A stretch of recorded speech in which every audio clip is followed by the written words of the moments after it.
Hey guys, welcome back to The Readers. I hope you are having an amazing day. Let's get right into the stories.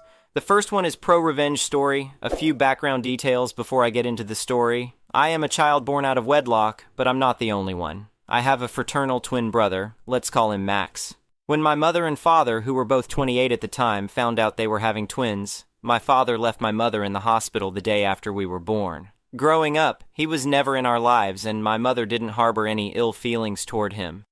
We resented any mention of a father who we'd never seen or met, and we were generally happy with just our single mom. There were days when my mother would share old Polaroids of them together, saying things like how we resembled our father and how great those days were, but that nothing could compare to the day we were born. Fast forward to 18 years old, Max and I were at our high school graduation. My entire mom's side of the family was there to celebrate, take pictures, and then have an after party at my aunt's home. Before that could happen, my mother said she had a surprise for us as a man emerged from the crowd. Max and I immediately felt a terrible distaste as we could tell this was the man who had walked out on my mother all those years ago. We felt hatred toward this man, even though my mother smiled whenever she talked about him. "Boys," my mother said, her voice trembling with emotion, "this is your father." Our father cried, which in turn made my mother cry as they explained how he had been involved in our lives, even if it wasn't in person. "I never wanted to leave," our father said, his voice breaking, "but we made a decision together." My parents told us that when we were born, they agreed they couldn't take care of twins with the income they had. With a verbal agreement, my parents decided that my father would have to walk away for most of our lives to support us by sending money from a job miles away from our hometown. So all those years of birthdays, cars, Christmas presents, Halloween costumes, and Thanksgiving dinners weren't only paid for by my mother, but by our father as well. They handed us envelopes that they said were for our college tuition. Our father even took us by the hands and got on his knees while crying. "I'm so sorry I couldn't be there," he sobbed. "Not a day went by that I didn't think about you both." Almost instantly, our resentment toward this man vanished. I cried while Max helped him up. Without a second thought, we embraced our parents, and our father wouldn't stop apologizing. "I wanted to come back so many times," he whispered. "Your mother sent me pictures of every milestone. Our relationship with our father 7 years later couldn't be stronger. We bond in all the ways children and their father should. With their help, we graduated from college, me in business and fashion, while my brother focused on computer sciences. We're both 25 now, doing things we both love. Now you're probably wondering, maybe they got revenge on their father who abandoned them for 18 years. I'm here to tell you no, that's not it. My revenge story is about the woman our father brought to our high school graduation. Our stepmother, I'll call her Vanessa for privacy reasons. Vanessa was and still is married to our father. At first glance, she was a very attractive woman, and we were happy that our father was in love with someone. Our mother had no issues with the marriage. She was actually part of the reason my father proposed. "Your dad deserves happiness too," my mother told us, and Vanessa seemed so sweet when I met her. Vanessa is about 5 years younger than my father, who's 51 years old now and has 3 other boys, 8, 10, and 21 then, 15, 17, and 28 now, from another marriage. We also get along very well with them. My brother and I, loving the fact that we have friendly, kind, and sweet stepbrothers who would step in if anything went wrong. But what we initially thought was not at all what it seemed. The story. Within the first 6 years of getting to know our father and Vanessa, we noticed that Vanessa was extremely babied and spoiled by our father. She and our stepbrothers wore designer clothing brands and had expensive devices. My father told us that he would shower us the same way if we wanted, but we declined the offer. Just reconnecting with our father and remembering the times he spoiled us when we were children, while we resented him, was enough to make us feel cared for. "Dad, we don't need fancy things," I told him once. "Having you in our lives is enough." He smiled, but there was something sad in his eyes. "I just want to make up for lost time." On the days we would spend at our father's house, I would wake up in the middle of the night to use the bathroom or get water, only to hear Vanessa shouting at my father, who would quickly try to calm her down in a non-threatening manner. I didn't understand why she was yelling at him, but it slowly bothered me more each time I witnessed it. "Shh, please, the kids are sleeping," I'd hear my father whisper. "I don't care," Vanessa would hiss back. "You promised me that necklace weeks ago."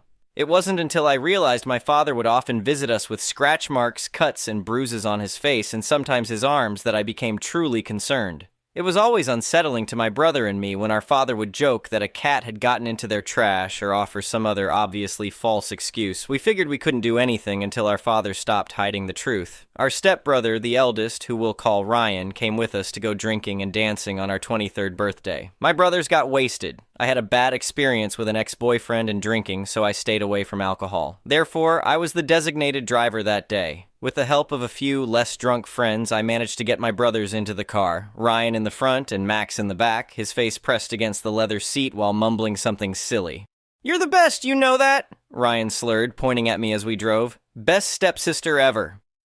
As we drove home, Ryan was slowly sobering up, but I could tell he still couldn't fully comprehend what he was saying. He smiled at me with his silly drunk face and slurred something about how lucky they were to have such a caring father and how much his younger brothers loved us.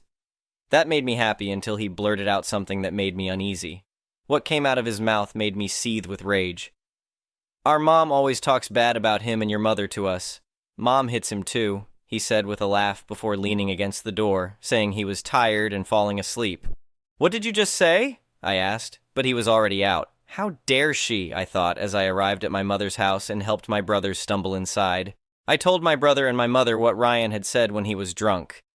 "He said what?" Max demanded the next morning, coffee in hand, his hangover evident in his squinting eyes. Max was furious when he found out, and my mother was just in shock as she thought she was good friends with Vanessa. Max confronted Ryan 2 weeks later about what Vanessa would do to our father and why. "Look, I know this is awkward," Max began when they met for lunch, "but what's going on with your mom and our dad?" Ryan said that he knew Vanessa was extremely manipulative and spoiled, so much so that Ryan's father was angry with Vanessa and divorced her after she had cheated with his slightly wealthier friend. He told us Vanessa would scratch, throw things, threaten, and belittle my father whenever she or any of her children didn't immediately get what they wanted. My father, being the kind man he is, would tolerate it and give her anything she wanted with a smile. Ryan would be forced to intervene before things got worse. There would be days where she took her kids and stayed at her parents' house if my father attempted to refuse or told her that funds were low. It was especially terrible when she found out our father was setting aside money for our college funds. She went ballistic, Ryan told us, threw a vase at him and screamed for hours. She would talk terribly, in text and in person to her children, about my father being a filthy, broke Asian immigrant who didn't love her, and about my mother being a gold-digging white idiot trying to coax my father into helping pay for our lives on the side. "I've seen the texts," Ryan admitted, sliding his phone across the table. "I shouldn't show you this, but you need to know what she's like." We were disgusted and furious with Vanessa. She would hurt our father and speak horribly about my parents without examining her entitled behavior. This was a moment where we needed to put her in her place. We wanted to ruin her, but we settled on changing the way our father would look at her, which would damage her in a special way. "We have to do something," I told Max that night. "Dad doesn't deserve this." "I know," he agreed, "but what can we do that won't just make things worse?" Max, Ryan, and I came up with a plan. Max and I were our father's pride and joy, after all, so why not use one of us as bait? Together, the three of us pooled money we had saved from jobs, birthday gifts, side gigs, and tutoring from the past several years. Max and I had been saving money to buy my mother and her boyfriend a new place to live, as their current home was plagued with pests ranging from rats to termites each summer. The money we collected totaled around $3,500. After an argument with Max, it was decided that I would be the one to execute our plan. "Be careful," Max warned. "She's unpredictable." The revenge. After 3 months of gathering funds and careful planning, I took the money and told my father and Vanessa that we wanted to buy my mother and her boyfriend a home. My father asked about my budget, and I pulled out the cash, making a show of counting it in front of them to set the bait. When Vanessa saw the money, I noticed her eyes widen with interest. My father told me that we were good kids and that he was proud we had grown up to be such kind people. I felt somewhat guilty. I was going to alter my father's feelings toward this woman. I hesitated, but then looked at Vanessa's face and became determined. "This is all the money Max and I have saved," I said, fanning the bills. "It took us years." "That's very generous of you both," my father said, his eyes misting. "Your mother will be so happy." We spent the next hour searching for a suitable home for my mother, settling on one as we planned to visit the real estate office the following morning. I took the money and went to my room, hiding the cash under my mattress, the most obvious hiding place, right? While we were house hunting, my brothers were setting up something in my room that hadn't been there before. One of those large Valentine's Day teddy bears that Max had given me when my ex-boyfriend dumped me on Valentine's Day. "The camera's inside," Ryan whispered when he showed me. "You can't even tell."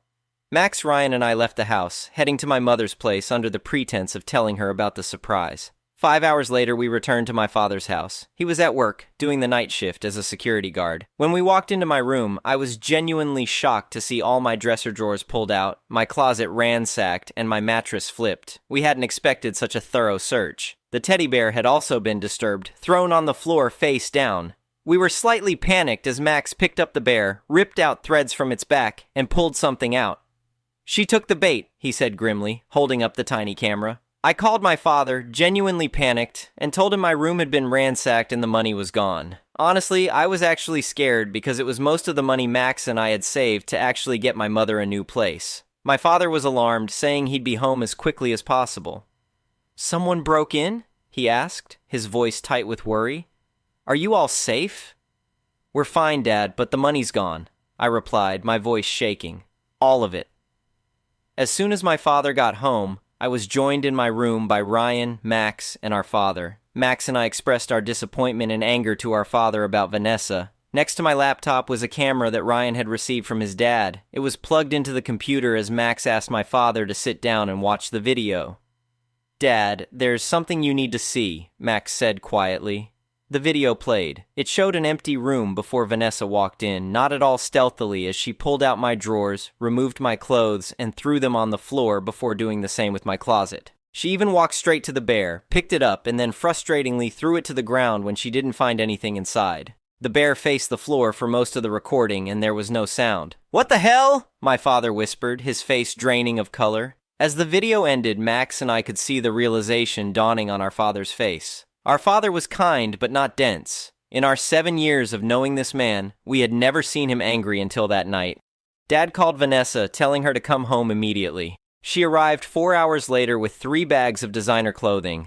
I felt my heart break, as I already knew she had probably spent all of our money. I started to choke back sobs as Max tried to calm me down, angry himself. Ryan just stared at his mother with disappointment. "Where have you been?" our father demanded when she walked in. "Shopping," she replied casually. "Why?" my father began to shout at Vanessa. He reprimanded her for spending the hard-earned money of their children. She scoffed, handing over an envelope with only 3/4 of the original amount and some change. "What's the big deal?" she said. "They can save up again. They're young." This only made my father angrier as he shouted at her to get out of his house, threatening to divorce her and throw her onto the streets without her purchases. Her eyes widened and her face contorted into an expression of panic. She began to plead and beg as my father forcefully turned her around and pushed her out of the house, still yelling about how horrible she was. "Please, honey, I'm sorry," she cried, her voice breaking. "I'll return everything." "Get out," my father roared. "I don't want to look at you right now." Ryan was forced to follow because even though she was a horrible person, she was still his mother. For only 10 minutes, Vanessa banged on the door and begged to be let back in before she was forced to leave my father's property. "This isn't over," she yelled from the driveway. "You can't do this to me." My father apologized profusely that night, as I did nothing but stare at the leftover money and cry in my room. "I'm so sorry," he said, sitting on the edge of my bed. I had no idea she would do something like this. My father is still married to that woman, but he refuses to look at her most of the time or sleep in the same bed. He still loves her in a way as a husband would a wife, but now it's different for him as his wife was the thief who stole from his own children. We gave Ryan his portion of the bait money and got back some of the funds when Vanessa returned a few of the items to the stores. "It's not about the money," I told my father a few weeks later. "It's about respect." "I know," he said softly. "I'm starting to see that now." Fortunately, 2 years later, we finally bought my mother a 3-bedroom, 2-bathroom house in a pest-free neighborhood. She was incredibly grateful. "You didn't have to do this," she said through tears as we handed her the keys. "We wanted to," Max and I replied in unison. "Maybe now it's time to help save up for divorce money. If you've read this far, I'm so glad you wanted to stick around until the end. That is all." The next one is an entitled people story. I was just trying to live my life in peace after serving my country. That's all I wanted after 2 tours in Afghanistan left me with a prosthetic leg and enough PTSD to last a lifetime. The VA helped me get a modest ranch-style house in a quiet suburb outside of Columbus. Nothing fancy, but it was mine, and after living in barracks and tents for years, it felt like a palace.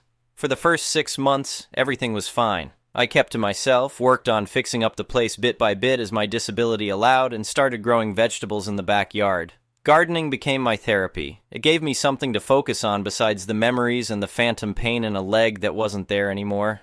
Then Karen moved in across the street. She was one of those people who introduced herself to everyone by telling them how much her house cost. Within a week, she'd formed an unofficial neighborhood committee, even though we didn't have an HOA. I avoided her meetings, which apparently made me suspect number one on her list of neighborhood problems. The first confrontation happened on a Saturday morning. I was outside working on my truck, which I'd parked in my driveway. "Excuse me," came a shrill voice from behind me. I turned to see Karen standing at the edge of my property, designer sunglasses perched on her head, holding a clipboard. "We don't allow vehicle repairs in driveways in this neighborhood." I wiped my hands on a rag. "Good morning to you too. I'm just changing my oil. It looks unsightly. You need to do that in your garage." "My garage is being used for storage until I can build a shed, and there's no rule against working on your own vehicle on your own property." Karen's face pinched like she'd bitten into a lemon. "Well, there should be. It's bringing down property values." I just nodded and went back to work. She huffed and walked away, but that was just the beginning. Over the next few weeks, she found something new to complain about every few days. My garbage cans were visible from the street, my grass was half an inch too tall, the American flag I hung on my porch was too large and nationalistic. Each time she'd mention property values like it was her religious mantra. Things escalated when I started building my shed. I had all the proper permits and was doing everything by the book. But Karen immediately called the city inspector, claiming I was building an unauthorized structure. The inspector came out, checked my permits, and left satisfied. This infuriated her. The real trouble started when the weather got warmer and I began wearing shorts. My prosthetic leg was visible and I noticed Karen staring at it with disgust whenever I was outside. I tried to ignore it. I'd dealt with worse. One evening, I was sitting on my front porch drinking a beer when she marched across the street with a man I recognized as her husband, trailing behind her like a reluctant dog. "Your condition is visible to anyone walking by," she said, gesturing to my prosthetic. "Could you please cover that up when you're outside? There are children in the neighborhood." I nearly choked on my beer. "Excuse me? It's disturbing to look at. My daughter was asking questions about it." "Then maybe you should educate her instead of teaching her to be afraid of disabled people," I replied, struggling to keep my voice level. "You're making everyone uncomfortable," she insisted. "First the car repairs, then that eyesore of a shed, and now this." She waved her hand at my prosthetic leg. "I'm trying to sell my cousin's house down the block, and you're single-handedly destroying our property values." Her husband looked mortified. "Karen, that's enough," he muttered. "No, it's not. He's being selfish. He could at least wear pants." I stood up slowly. "Ma'am, I lost this leg serving our country. I'm not going to hide it because it makes you uncomfortable. Now please leave my property." "Or what? You'll call the police? On me? I'm a taxpayer." She was practically spitting now. "Karen," her husband pleaded, trying to pull her away. "No. He needs to understand that his choices affect all of us." She turned back to me. "You veterans think you're entitled to special treatment, but you're not above community standards." I didn't respond. I just went inside and closed the door. My hands were shaking so badly I could barely hold my phone to call my buddy Mike, who works as a real estate attorney. The next day, Karen took things to a new level. She went door to door with a petition to maintain neighborhood aesthetics, which specifically mentioned covering unsightly medical devices and prohibiting vehicle maintenance. When that didn't get enough signatures, she started posting on the neighborhood Facebook group about how disabled veterans with disturbing injuries shouldn't live in family neighborhoods. Several neighbors sent me screenshots asking if I was okay. Most people in the neighborhood were disgusted by her behavior, but Karen seemed oblivious to how she was coming across. The final straw came when I caught her taking pictures of me working in my garden. When I confronted her, she claimed she was documenting code violations, but refused to say which codes I was violating. That evening, I got a visit from 2 police officers. Karen had filed a harassment complaint against me, claiming I had threatened her when she was innocently walking by my property. The officers seemed embarrassed to even be there, especially when they noticed my prosthetic leg. "We have to follow up on all complaints, sir," one officer explained. "But between us, we've gotten 3 calls from this woman in the past week about different neighbors." I explained the situation, showed them the screenshots from the Facebook group, and mentioned the photos she'd been taking. They advised me to consider getting a restraining order and said they'd have a word with Karen about filing false police reports. After they left, I called Mike again. He was furious and insisted on helping me pro bono.